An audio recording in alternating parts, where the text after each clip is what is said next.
Not only have we also seen the Commerce Secretary, the new Commerce Secretary, proposing abolishing the IRS, which I think a lot of people would say hallelujah to, but there's also been the possibility floated of a DOGE dividend, possibly $5,000 given back to people, given back to taxpayers in savings. What do you make of this? Is this a political stunt, or is there a potential that people could start to really get some money back that's been wasted? Well, as a U.S. taxpayer, I'm all for this, James. Yeah. $5,000. Wow, I'm a journalist. That could really help me out. But no, I think, is it a political stunt? I don't know. But what I do know is that this money, billions of dollars are wasted by Washington every year. And, we've seen some of the evidence of that with the APA that we just talked about and with all these other agencies. What a tangible measurement of that would be giving taxpayers some money back to show them, hey, we actually care about what we're doing with your money, and we're going to find this waste, and we're going to give some of it back to you.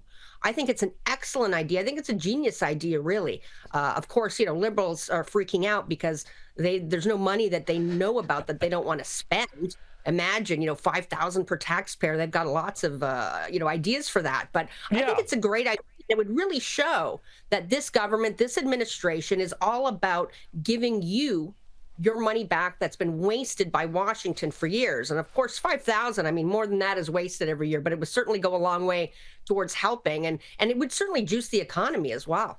And it would send a great message, that the gravy train is over for all of these non-productive outfits out there, the NGOs and all of that stuff doing all the nonsense I spoke about earlier. But I also have to ask you about this, too. This story fascinates me. You're joining us from New York City, of course, where President Trump has now axed the city's congestion tax. Now, the idea here was that they were going to charge people $9 to enter Manhattan in an attempt to reduce traffic. Now, I have always thought congestion taxes were an evil idea, a regressive move against the poor to keep the traffic down so the people who could afford them could drive on them and force everybody else into the filth of the New York City subway system. But don't take it from me. As a person who actually lives in New York City, Kelly, what do you reckon, and what has been the reaction of Democrats, and particularly, I think, the state governor, Kathy Hochul, to this idea that Trump is going to swoop in and, God forbid, take a tax off of New York's working class? You've got it exactly right, James. And I have to tell you, I actually don't take the subway alone anymore. I haven't taken the subway in months because of the crime. I can't see out of one eye right now. I had a retinal detachment, and I feel very vulnerable as a woman, especially on the subways. There's crime every day. I can tell you, violent crime, people getting pushed in front of trains.